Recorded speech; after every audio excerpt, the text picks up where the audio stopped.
Well, good morning, everybody. And thank you very much for, again, to repeat what I said earlier, thank you very much for this invitation to attend this wonderful event, 10-year celebrations. I wish I could be here for the 100 celebration, but probably I won't make it unless I come back together with Professor Chada in a new life, in a Japanese life, then we will definitely be here. But I have full expectation that the next 10 years, the next 20 years, the next 50 years for the graduate school will be years of great success. So congratulations on this achievement and all the very best for the future. I would like to thank Professor Kato again for the invitation to myself to come and to my colleagues, and also to Dean Chikama, who invited us and to be part of this, and of course to our friends, Osaka-san and many others, Amenamori, and of course we cannot, I certainly personally cannot talk about coming to Nagoya without thinking about Yogo Sensei. And I'm not sure where he is. Is he anywhere there in the audience? No, he's probably going to make a somewhat later entrance, but we look forward to seeing him. But when one comes back and sees faces that we have met before on so many occasions, you know, they say that old men like to sit and think about the past, reminisce about the past, and I'm the same. I get very nostalgic if I think about all the opportunities I had to meet so many interesting people. When I first came to Nagoya, it was in the invitation of Professor Yogo, who was then at the UNHCR. And he asked me, with another professor from the United States, Professor John Jones, to come and participate in a seminar. Well, I have to be honest with you. I never heard about Nagoya. I've never been to Japan. The furthest I have been was in India, Singapore, but I'd never been to Japan. So for me, this was, well, this is a very interesting opportunity to visit a new country and to meet new people. And I didn't expect that after Professor Yogo retired from the United Nations, that he would be involved with Nihon Fukushi, that he would help to establish this wonderful program. And so, as our presenter said a little while ago, I have been honored to come and visit on many occasions to come here. Now, one of the nice things about coming here at a more personal level is Professor Yogo, and I think Professor Osaka also, they know that I like cultural things. I also like to eat food from different countries. So I have been taken to see many beautiful places in Japan. I remember the very first time that I came, it was also in the autumn years. It must have been about 1994 for the UN seminar. And we went to visit Ise Shrine. And it is a place of great beauty, but also a spiritual place. A place where you immediately feel that you are somehow connected with another culture, with the past, and with many traditions. And for me, that has been a great joy to visit places like this. It has also been a great joy to be taken by Professor Yogo, who is an expert on choosing very good food, to go to many different, very nice Japanese-style restaurants. I'm sure we have all enjoyed his wonderful hospitality. And so this, at a personal level, makes me feel so connected to all of you. In the years that I've been coming here, I've also had opportunity to meet students, many of you who have worked through the international programs, JICA and other international programs in so many different countries around the world. It has been an honor to hear from you, to hear about your work, and particularly some of the PhD students that I met and I was able to work with. Now, all of this suggests to me a wonderful development that has taken place over the recent decades, and that is a greater collaboration. Yes, it's nice to visit a beautiful Himeji castle. Yes, it's nice to go with Yogo and eat some very, very fine sushi. But what is more important is that we are coming together. People from all over the world are coming together. This builds collaboration. This builds understanding of those of us from very different cultures can appreciate your culture. You can appreciate our culture. I have learned about the culture of my colleagues. And I'm sure my colleagues here today will agree with me that Nihon Fukushi has been a leader in promoting these kind of exchanges. And for that, I think you deserve a very, very special recognition. Thank you. So I was contacted by Professor Hosaka, who said, would you please give a little speech for us? And here is the title. So I knew he made up the title. And it's actually a very good title. So it asks social development, retrospect, and prospect.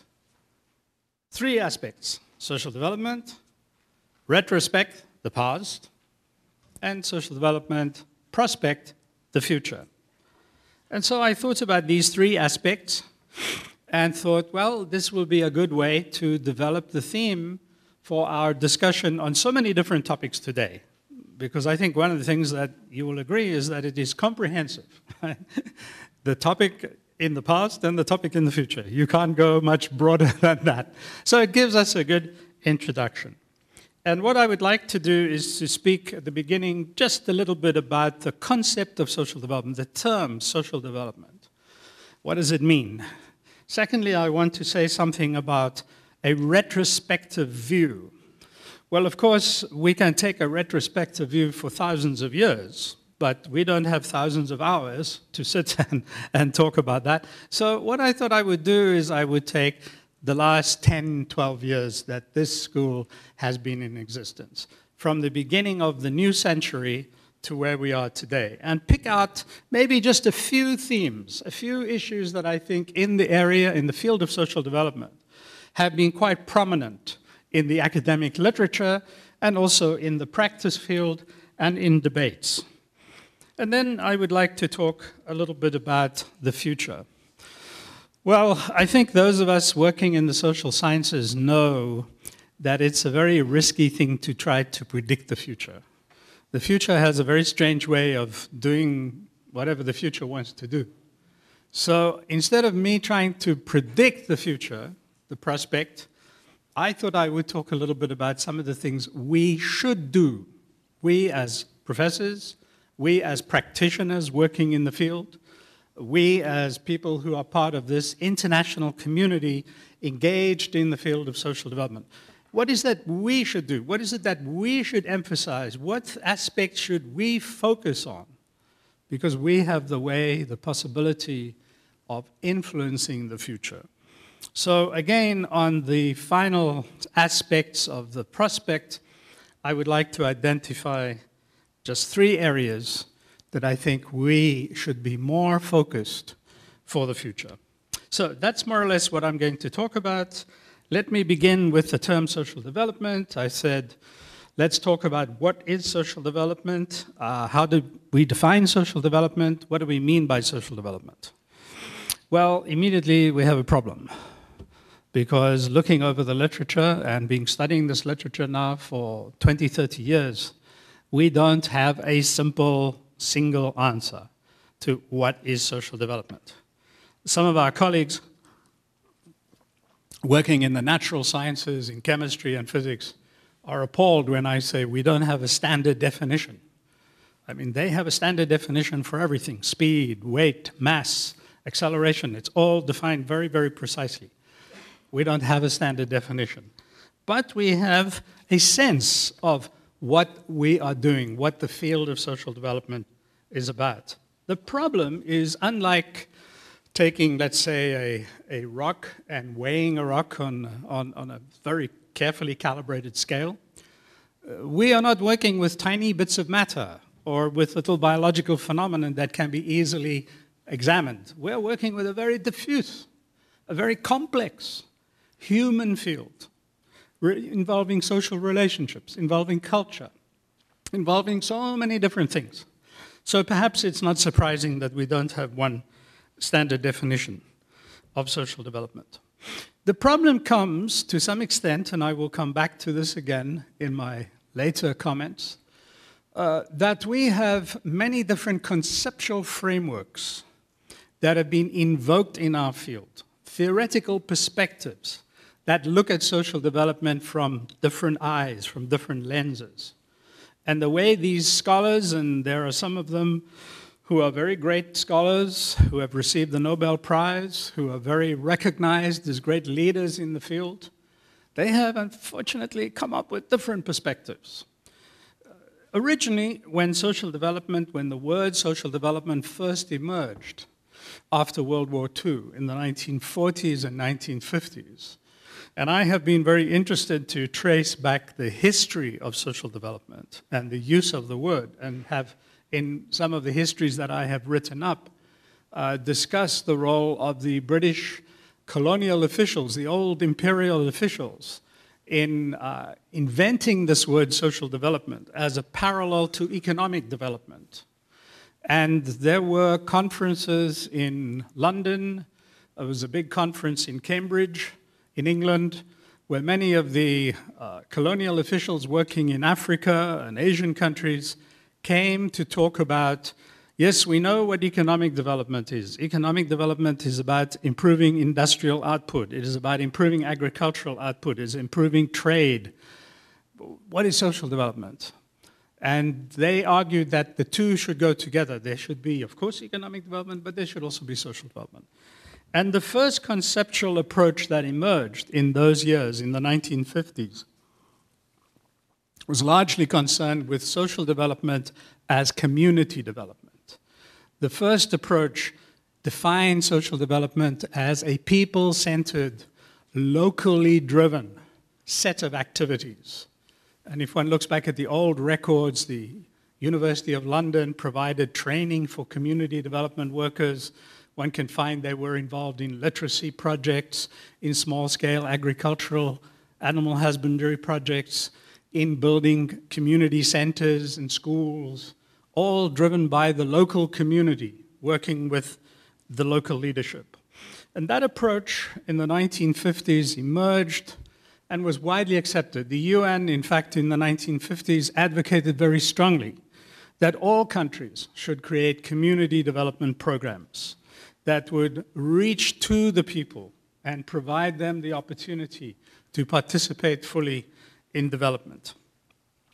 By the 1960s, and there's a very roughly 10, 15-year gaps, we see a somewhat different approach evolving, a certain different perspective evolving on social development. And I call this the planning perspective.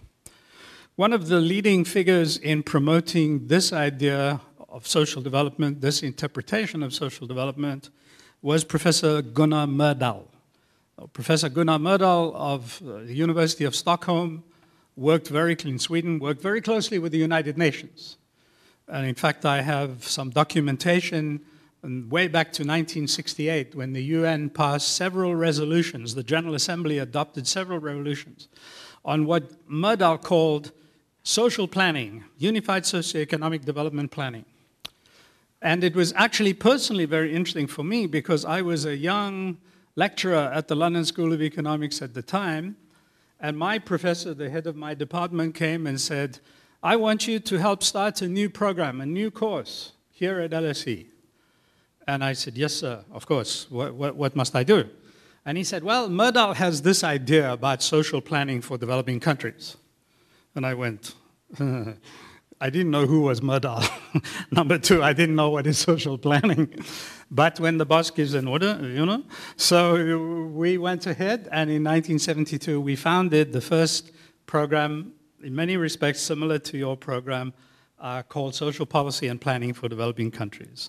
And I still remember it was a bit funny because my professor, when I told him, Professor Richard Titmus, was a very good personal friend, of Myrdal.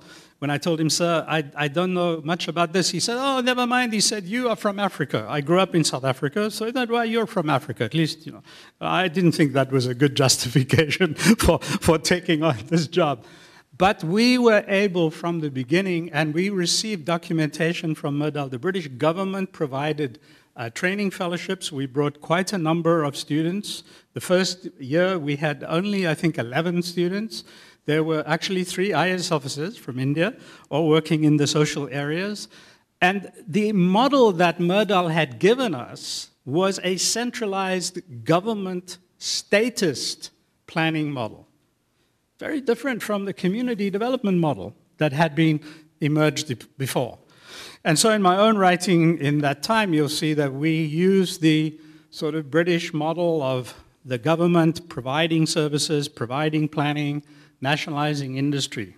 So that gave us a second perspective. First, the people-centered, populist, community. Secondly, the governmental status perspective. Well, by the 1980s, just at the time that I left for the United States, a third perspective emerged. And this was associated with a number of economists who were great followers of Professor Friedrich von Hayek, who was also at the Lund School of Economics at the University of Chicago, the great Professor Milton Friedman, who was, of course, at the University of Chicago. And they took a very different view. I have a very unique document that Professor Friedman wrote. He's talked about social development as economic development. It's a very slim little pamphlet that he wrote for an institute in the United States. And he said, social development, there is no difference between the market-based economic development and social development. If we just let the economy boom, then we will have development. If we just let the entrepreneurs follow their profits and make new businesses and make profits, then we will have development. All this, he didn't actually mention Myrdal, but you could see he was saying what Myrdal is talking about, government planning of the economy. No, no, no. We must let the free market decide social development. Professor Hernando de Soto of Peru, he was a great follower of Milton Friedman. In fact, he received the Friedman Prize about 5 years ago. And he said, the problem in Peru with development is that the government is stifling entrepreneurship. Instead of letting the small producers, the small backyard preparers, the street vendors, the illegal taxi drivers, instead of letting them express their entrepreneurial desire to make money, to make their livelihoods, the government crushes them with regulations and controls. And he said, if we just take the government away, we will see all this energy that is in the activities of so many ordinary small businessmen that will produce development for us.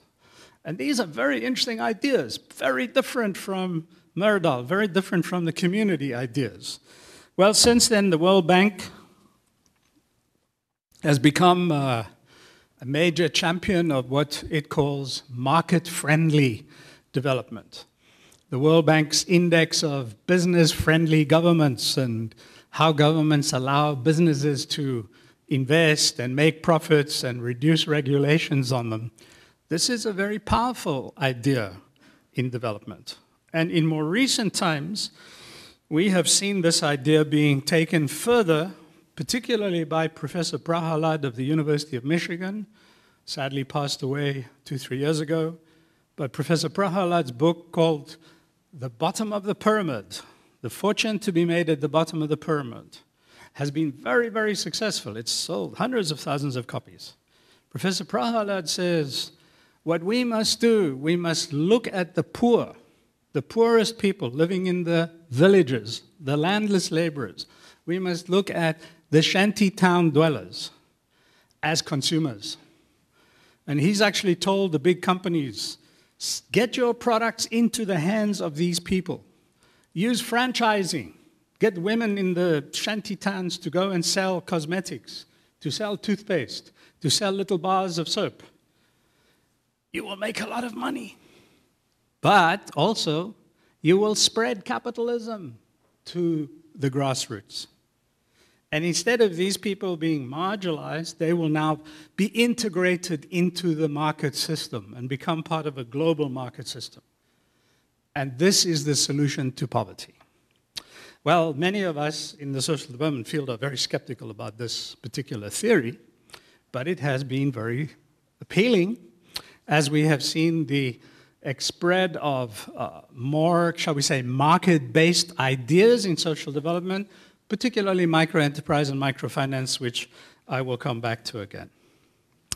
And then finally, in the 1990s, we had the group associated with UNDP, with the Institute of Development Studies at Sussex. I saw you were a visitor there, Professor Chada, yeah. Robert Chambers, the Livelihood School, the focus being on the household, on the family. Many gender feminist development writers also see it's not the big community, it's not the government, it's not the market, it is the household. And most famously, Professor Amartya Sen's concept of capabilities. Give the household the opportunity to express their capabilities so that they can increase their choice. The UNDP defines social development as enlarging people's choices so they can be what they want to be and do what they want to do. This last school has become very powerful in development thinking, in social development thinking. Most recently, Professor Nussbaum, who's a great follower of Professor Sen, Martha Nussbaum, just published a new book, a more simple version of Sen for the students. And I got the book, it's quite recently published, and I looked in the index page at the back to see if Professor Nussbaum makes any mention of government. And in the index, under G, nothing. Under S, for state, nothing. So capabilities seem to come from the household, but where is the state? Where is the government? So we have four hugely different conceptual frameworks for social development. And the question is, which one is correct? The physicists, if they look at the theory, they'll say, which is the correct theory? Is it the community development approach, the people-centered approach? Is it the market approach? Or is it the livelihood approach? Or is it Murdoch's state-driven approach? Well, in my own ideas, in my own work, I have tried to see these different perspectives as reflecting different institutions in society, and I will talk a little bit more about this in a little while, but I think there is scope for drawing on the strengths of these different institutions and putting them all together. I first published that in 1995 in my book, Social Development. It was a complete failure. Nobody paid any attention. It had no impact. The majority of people say, I'm capabilities. No, I'm market. No, I'm state. No, I'm community. And putting it together makes a very complex mix, which so far we have not been able to achieve. At the same time, I must say that I think there is a growing receptivity to academic dialogue in the field. I think we are standing at a historic moment. Again, this is important for Nihon Fukushi, to contribute to theoretical perspectives that perhaps don't come up with here's another theory, yet another theory, but looks in the strengths of these different models and tries to pull them together into a holistic system. Of course, the problem is exacerbated. It is also made much more complicated because the word social development is applied to a huge range of practice interventions, practical projects all over the world. So I was criticized my own writing by a professor in London, in England, who said that my approach to social development seems to be more like a welfare approach. For her, social development was a gender approach. So if you take a project in a village where women's groups are forming, that's social development. Somebody calls literacy training, that's social development. Professor Muhammad Yunus has said, microenterprise, Grameen Bank, that's social development. So we have in addition to the four major theories, the conceptual frameworks, we have dozens and dozens of projects that are quite different from each other that are called social development. So my first part of my presentation ends on a somewhat unsatisfactory note, because I cannot offer you one single definition, one standardized definition of social development. But let's come back to this issue again when we talk about prospect, because I do believe that there is prospect for us to dialogue, debate, discuss these complex issues and produce some kind of synthesis.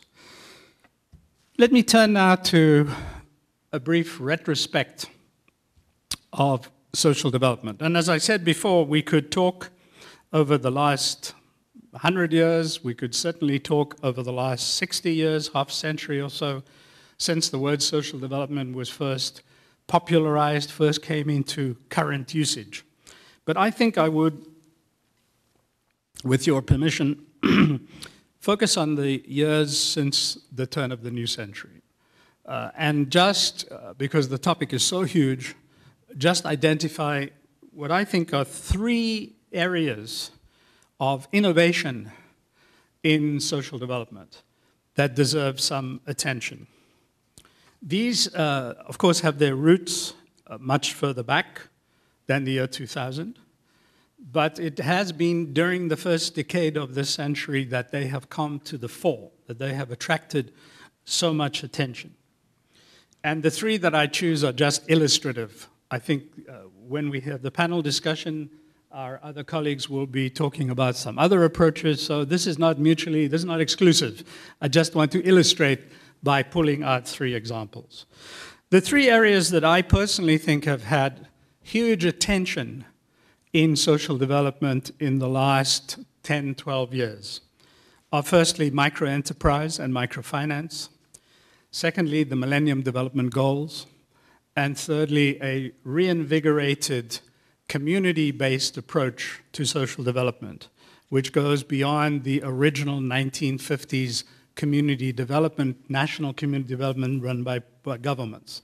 And in this approach, I think there has been some really important innovation in the area of gender, some important innovation in the area of environment, linking ecological projects from biofuels to communal forestry to the community set of activities. And these three areas, for me, exemplify what I think is a very exciting, dynamic, fluid world of social development activity in which we live. So let me begin with microenterprise. The microenterprise / microcredit / microfinance, there are so many synonyms for these different terms. Even microlending is being used by the World Bank. Is quite old. But there is no doubt that Professor Muhammad Yunus popularized this idea, certainly in the Western countries, the huge impact.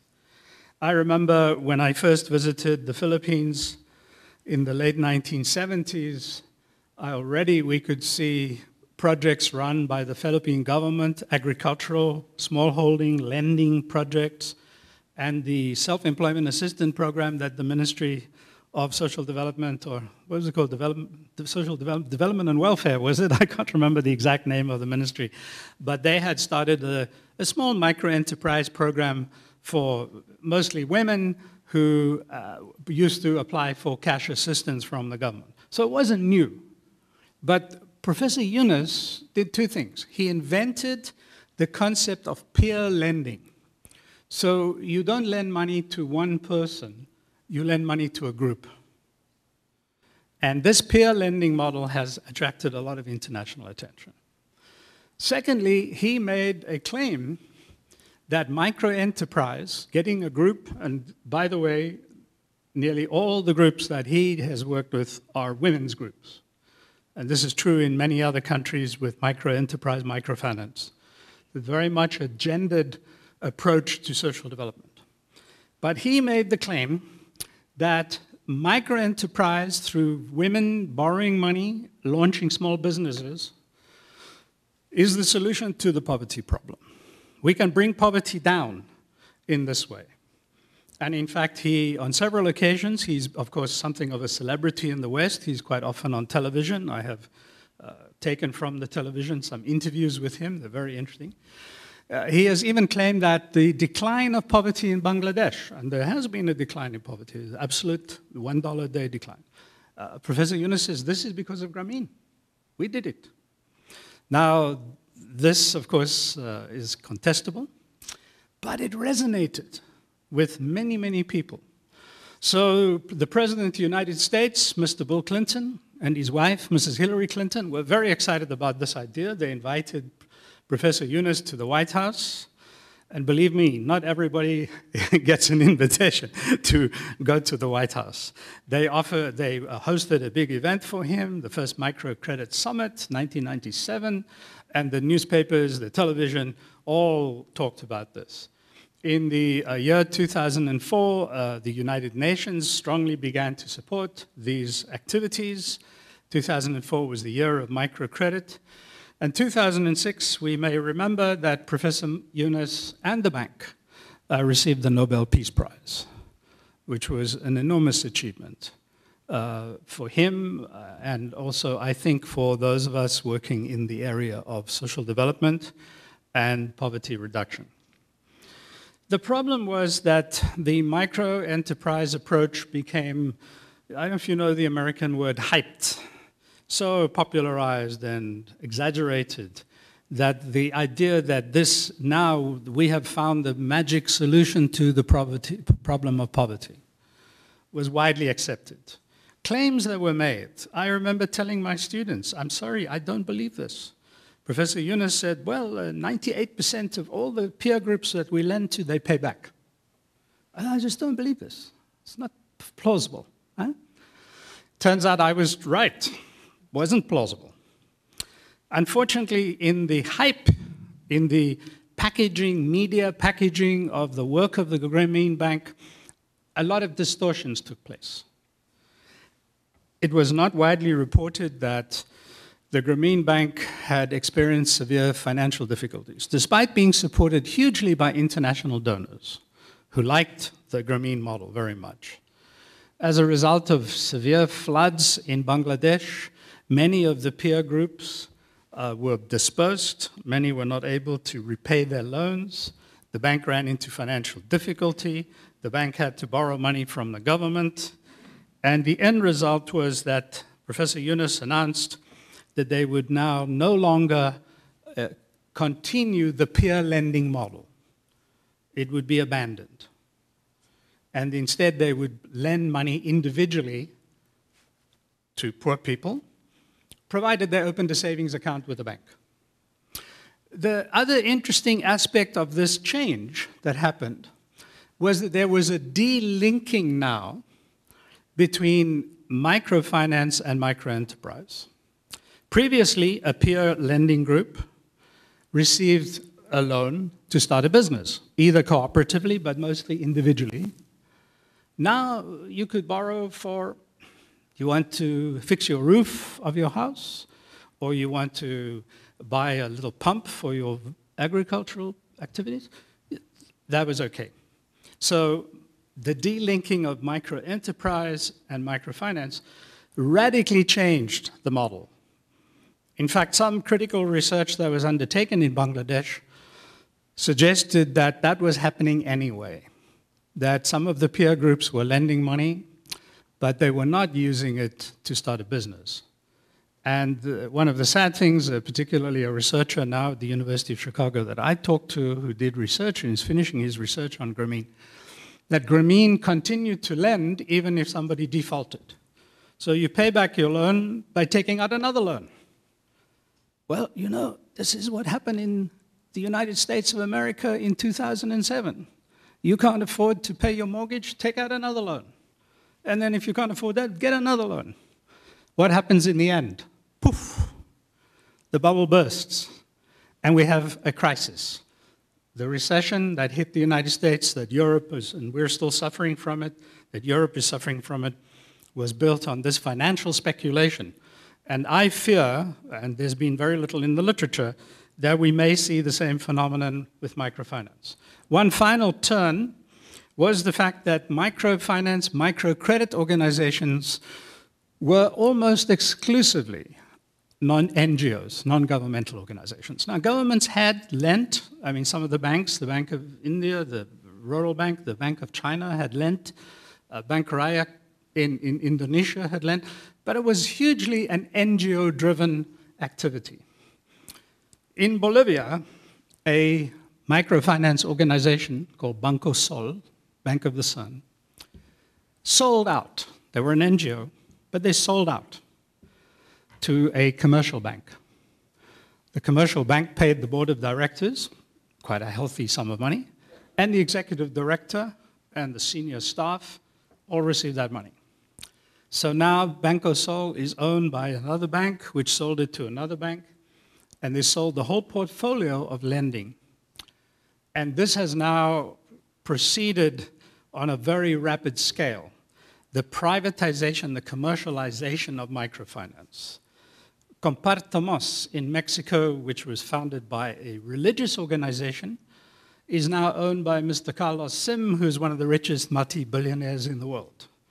And they lend money to very poor people, and they use all kinds of tactics, of course, to get the money back, including intimidation, including seizing any collateral. And it was, I think, with great sadness that many of us read in Andhra Pradesh that some of these commercially driven microfinance organizations had seized collateral, had seized people's land, small farmers' lands, their equipment, their houses, and there were some well-published suicides with the result that there was an outcry among the people of India, and the Reserve Bank of India stepped in last year and imposed for the first time strict regulations on microfinance. So the story has been one of great achievement, the Nobel Prize, the visit to the White House, today to something that is now somewhat more sordid and has caused grave concern about the misuse of microfinance and microenterprise. My personal view is that it is an opportunity for us to take stock and look more carefully at what can be achieved under appropriate regulation to help poor people who wish to start small businesses and help small farmers and help small informal sector workers. But this crazy lending to anybody for profits, which is now taking place in a number of countries, particularly in Latin America, needs to be questioned. The second major area innovation I want to talk about, Millennium Development Goals. This, of course, has achieved perhaps not as much media hype as Grameen and Professor Yunus's Nobel Peace Prize, but it has also achieved a fair amount of media coverage. In 1995, 100 presidents, prime ministers, and even the occasional king went to Copenhagen for the first meeting on social development, international meeting on social development. The primary focus was global poverty and a number of other problems, literacy, educational access, healthcare, gender equality, employment were on the agenda. Copenhagen ended with the signing, unanimous adoption by the member states of the United Nations of the Copenhagen Declaration. The Copenhagen Declaration set a number of targets that it hoped would be met and agreed that they would convene in the year 2000 to look at progress. When they planned what they called Copenhagen Plus 5, 1995 to 2000, they realized that the meeting they were planning was going to be held in the year 2000. And so in September 2000, they changed the name of the meeting from Copenhagen Plus 5 to the Millennium Summit, the Millennium Social Development Summit. At that time, 147 heads of states attended, and the Millennium Declaration, which contains the Millennium Development Goals, there are 18 goals and a number of sub-targets, was unanimously adopted by the member states of the United Nations. At that time, I believe 189 countries. It has since been implemented quite vigorously. We have seen, I think, a resurgence of interest in social development, sponsored by the UN and UNDP largely, supported by ILO, supported by World Health Organization, but interestingly enough, also supported by the World Bank, which was originally very skeptical of this kind of approach. And even more interesting, supported by the international donor community. The Gates Foundation, one of the largest and wealthiest foundations in the world, is contributing significant sums of money to the Millennium Development Goal campaign. So the goal that is number one on the list is to halve the incidence of poverty by the year 2015. And when they say halve the incidence of poverty, they mean halve the incidence of absolute poverty. That's the $1 a day poverty line. There are other goals relating to school attendance, enrollment of girls, maternal mortality, access to healthcare, hunger, reducing the incidence of hunger, increasing improvements in shanty towns, in urban settlements, informal settlements, improving sanitation, and improving international cooperation. You can easily see the 18 goals on the web.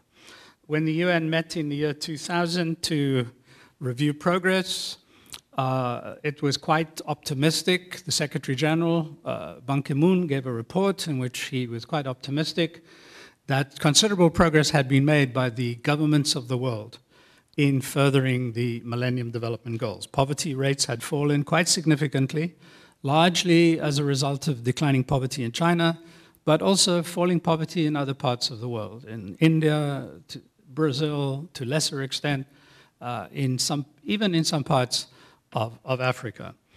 There was progress in school enrollments and literacy. This is a huge achievement. In terms of communicable diseases, I actually, on the airplane coming from San Francisco yesterday, saw the New York Times reported the UN's latest report on HIV/AIDS, and that again, there's a decline in HIV/AIDS around the world. So we seem to be making progress. On the other hand, the UN, in its 2010 report, said that very little progress had been made with regard to reducing maternal mortality. Too many women still die in childbirth. That although there had been progress in communicable diseases, TB continues to be a very serious problem, and malaria continues to be a very serious debilitating problem. In terms of sanitation and improved housing conditions in urban settlements, informal settlements, the UN said very little progress had been made. So what is the overall impact of the Millennium Development Goals? Well, I tell it this way to my students, who are sometimes quite amused because they don't think of it in these terms. Can you imagine in the year 1600 that the Emperor of Japan sent a messenger to Beijing and then to Delhi, to the Mughal Emperor, and then to the kings of Europe, and said, look, people, great leaders, let us meet together in one place and let us talk about world poverty and social development. Well, my students think he's quite crazy, this professor, you know. But let's think about it for a moment. It's of course ridiculous. It's ridiculous to think that that would have happened. But that's what happened in the year 1995, and that's what happened in the year 2000. For the first time in human history, the nations of the world have come together through their leaders and said, let us combine our efforts. Let us reduce poverty. Let us save more children. Let us get children to school. And let us use the power of government. Let us use the resources of the world for this purpose. For me personally, this is a huge achievement. Has it solved the problems? No. But is it the right step? Yes, I think so. Let me touch on the third of my retrospective reviews that I want to emphasize here today. And this is what I call a reinvigorated community development, community-led approach. Now, the community development that emerged in the 1950s, 1960s, supported by the UN, by many, many governments, the Indian community development programs are the largest in the world, huge project, bringing people into the development process. That has continued. But what we have seen in recent years, the last 10, 20 years certainly, is a much more reinvigorated approach. First of all, we have gone beyond the idea that community development is run top-down by the government. And we have seen as somewhat the result of the World Bank and some donor countries wishing to allocate funding but not to provide it to the government, we've seen a huge explosion of NGOs in many parts of the world, especially parts of the world where NGOs hardly existed. Now, they have always existed in some countries. In many countries, they have been rather conventionally focused, either run by international bodies like Oxfam or Save the Children Fund. We are now seeing a huge explosion. So Professor Salomon from the University of Pennsylvania and Professor Anha from UCLA, University of California, their research, and I know Menamori has published with them, their research is showing this continuous growth of NGOs in developing countries, but not just formal NGOs, grassroots, people coming together on their own, small groups of women, small groups of interest groups, much more interest in social movements, social activism. And for me, this is a reinvigorated approach to social development that I think we should encourage. It is giving a more fluid and dynamic element to this social development process, but it is enhancing participation. We're seeing in many organizations, for example, SIWA, the Self-Employed Women's Association in India, is one example that is often cited in the literature. There are thousands of others all over the world of groups that are forming at the grassroots level. One small example in a case study that I read recently of a small group in a very poor rural community in my own country in South Africa with no services. These local people came together and they said, let's go and bang on the door of government. Let's ask for resources. Let us go and get what we need to make our community a more sustainable and viable community. These are very, very important developments. Around the grassroots activism that is taking place, it has been particularly interesting for me to be involved with many of you here, particularly with Osaka Sensei, on the grassroots microinsurance. And the book that we did came out of a conference that you hosted here. Aris Alip was here. I remember being so impressed when he talked about CARD and the activities of this organization. And so we're seeing, I believe, this resurgence providing another approach to social development that is a very exciting one. I also want to throw in two other factors. The growth of, the regrowth is the word I want to use, the regrowth of the cooperative movement. Now, cooperatives have been since ancient times. We know that the builders of the temples in ancient Mesopotamia formed cooperatives, the guilds, the artisans. We know that that was true in ancient India. Among the Romans, there were guilds, cooperatives. And the 19th century in Europe, with the Rochdale pioneers, as they were called, and Robert Owen, we saw cooperatives expanding. But it started to sort of dissipate. It went into the background. When I first went to London as a student in 1970, I went to stop at the supermarket. And the supermarket was called the Cooperative. I didn't know what that meant. I just went in to buy some cheese and bread. And the lady said to me, "Are you a member?" And I said, "A member?"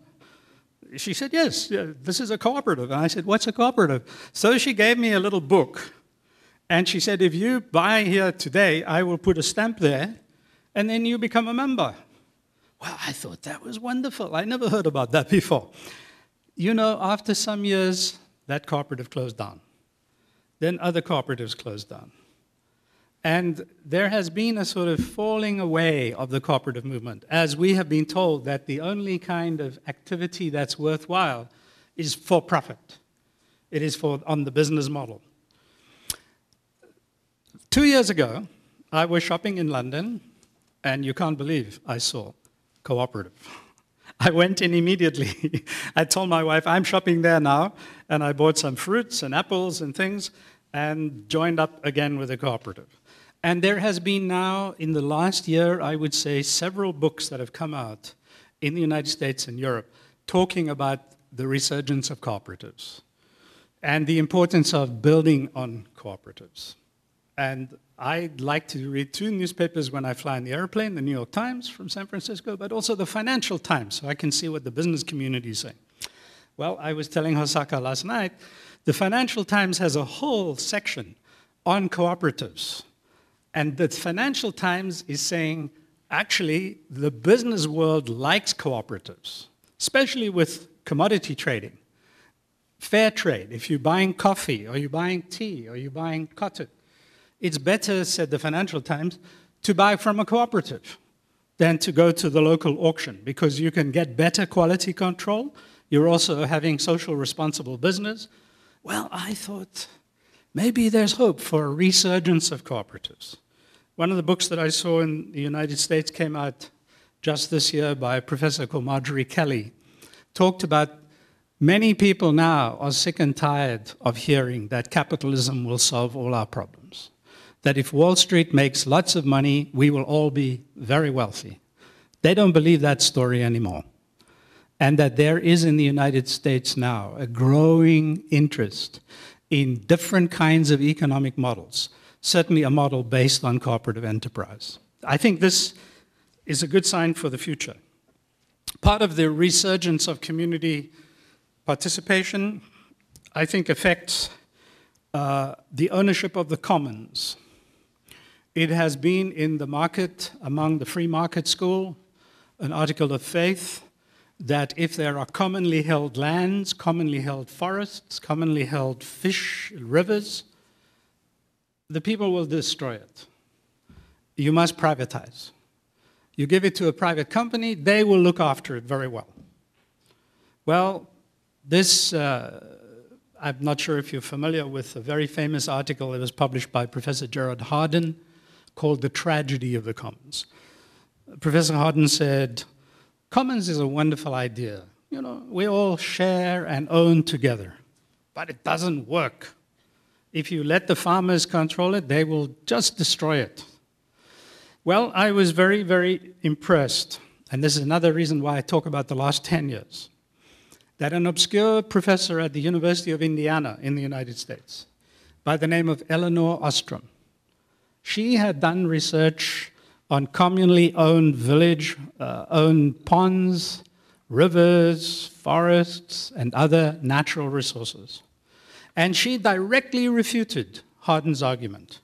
She said, if local people understand that this common resource is for their benefit and for the benefit of their community, if they, number two, can come together and develop the rules and buy in for everybody, they can very effectively manage the commons. So she published her book, and nobody paid much attention until 2010 that she received the Nobel Prize in Economics. So when Professor Ostrom received the Nobel Prize in Economics, then people said, my gosh, suddenly everybody was looking up her writing. For me personally, that was a wonderful restatement of this concept that we as a community, going back to the roots of social development in 1950s, we as a community can come together. We can form cooperatives, we can participate, we can manage the commons for the benefit of everyone. So those are my three, in retrospect, that I want to highlight as just illustrative. Now, what of the future? I have just a few minutes left. As I said, I can't predict the future, and I'm not brave enough. I don't have enough courage to predict the future. But one thing I can say is that we can think about some of the issues that we as practitioners, as academics, scholars, researchers should address and should highlight, because that can, in itself, help shape the future. I'll go through this very quickly. I think there are things that we can do and should do. Number one, in social development, we should focus much more attention on equality. Now, in the 1990s, Mr. Tony Blair made it very clear that we don't want to talk about inequality. After all, he said inequality is not important. What is important is getting rid of poverty. So long as everybody has a good standard of living, it doesn't matter if we have some very rich people. That doesn't affect the rest of us. So none of us could speak about inequality. We were not allowed to. Mr. Clinton didn't like us to talk about inequality either. But now we realize that when we talk about inequality, it isn't just a matter of, well, you know, I have a Volkswagen car and Professor Chada has a great big Mercedes-Benz, so I'm envious of him. No, that's not the issue. That's completely irrelevant. I might have a big house in the California hills above the San Francisco Bay, and Professor Manila has a small flat. That's not the issue. The issue is that when we legitimate the kind of inequalities that we see in the United States today, we fragment our whole society. We destroy our whole society. Because those who have the wealth are no longer interested in investing in those who don't. A good example is Mr. Rupert Murdoch, who has bought up newspapers, television channels. It's not just that he's got a big Mercedes-Benz and a big house. No, he uses his inequality, the power of the resources, the money that he has, to shape the rest of the society. So not only does it fragment our society, it allows some of us who have power to dictate how our society will look. And in that regard, the election of President Obama, for many of us, and I mustn't make a political speech here, this is not a political gathering, but for many of us, it was a huge relief when President Obama won the last election, because he is insisting, if you are rich, you are going to pay more taxes. Why should only the poor people pay taxes? Oh, and the opponent said, no, he's just trying to take money, he wants to make a class war. And now, as you can see from the television, he's saying, no, you are going to pay more taxes. Well, for us, this is, I will also pay more tax, but this is how we bring our society together.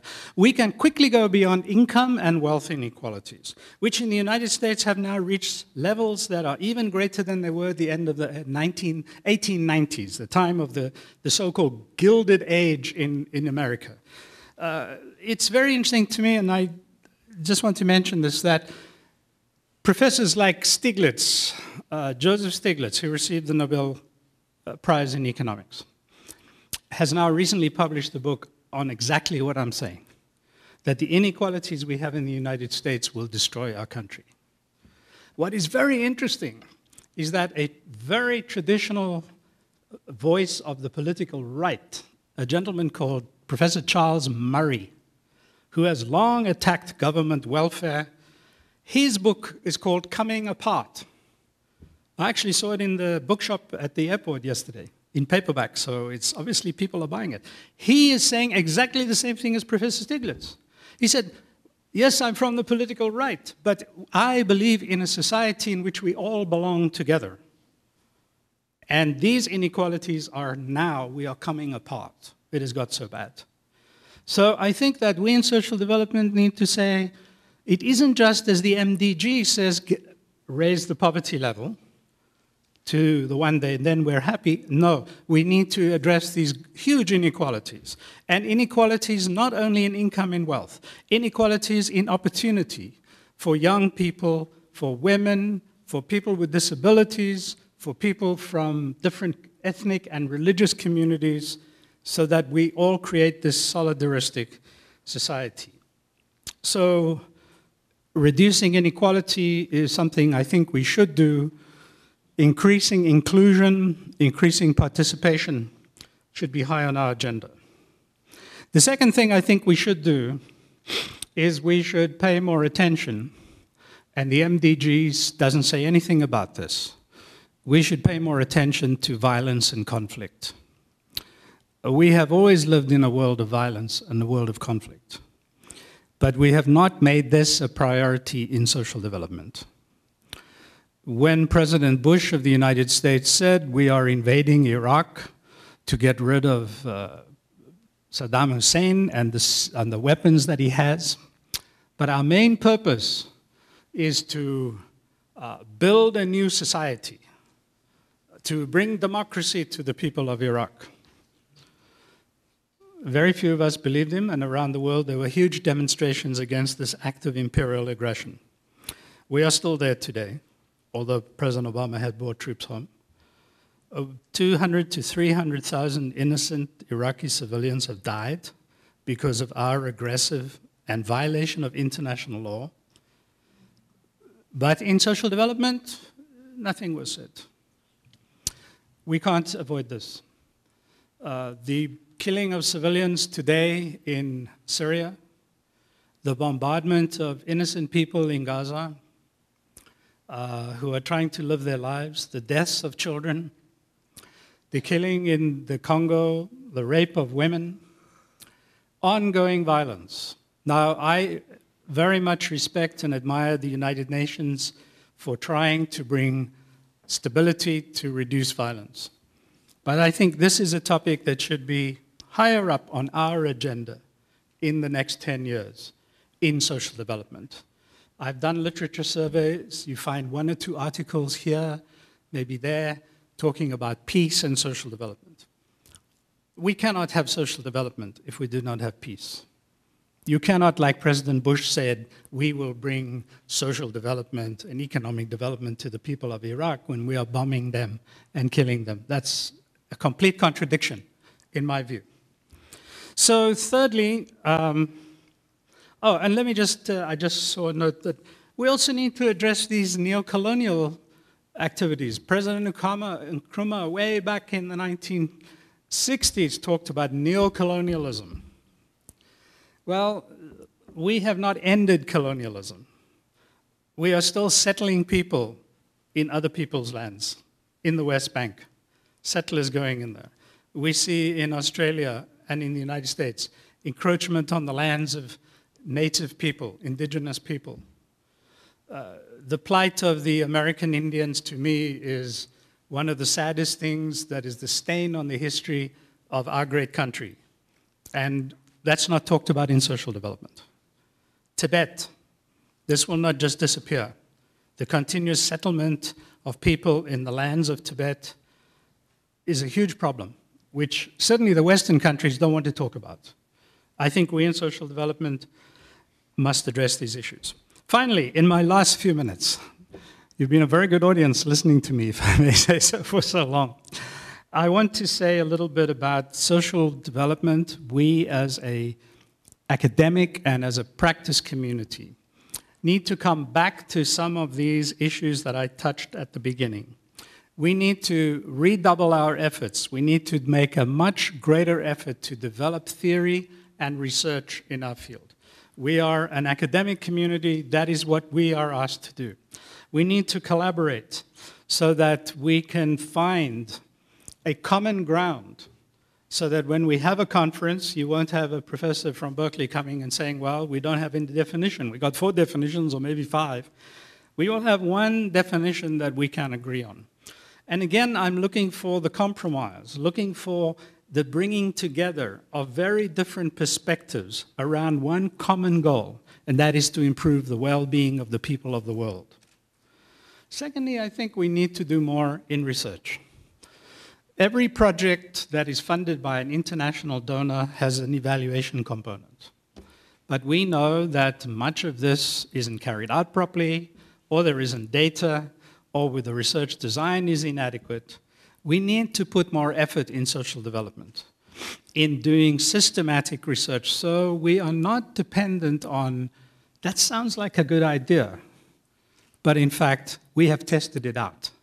And it seems like the best approach is this approach, or that approach. We are not there yet in our field, but I think we can be through the kind of research that you are doing, our PhD students, our dissertation students, when the master's program, when you do research in different countries, you are collecting data that will strengthen our research agenda. I think we have to be very critical of the idea that there is one quick solution. That if we, just like Professor Yunus said, adopt the Grameen model, we will solve the poverty problem. I have to tell you that in my experience, there is no one quick solution. That the world we work in is far more complex, far more challenging. There are so many factors. And therefore, I'd like to introduce the notion of social development as an ongoing struggle, not as reaching out for the quick solution. Oh yeah, have this or have that, but a continuous struggle to improve the social conditions of the people of the world through systematic research, through new theories and new developments. Professor Yunus, I'm sorry to come back to him, argued that there is a quick solution to the problem of poverty in Bangladesh. It is the Grameen Bank. We now know, and I found a very interesting, I was telling Professor Osaka last night, just a very interesting short article in The Economist magazine talking about Bangladesh's economic development over the last 20 years. And it is true that the rate of absolute poverty in Bangladesh has gone down. But it is not true that it was due to one quick fix solution called the Grameen Bank. Bangladesh has tens of thousands of workers in the Gulf states who send remittances. Bangladesh has expanded a textile industry. I can buy shirts in London that were manufactured in Bangladesh. Bangladesh has been the recipient of huge donor aid from all over the world. It is probably one of the largest countries for attracting donor aid.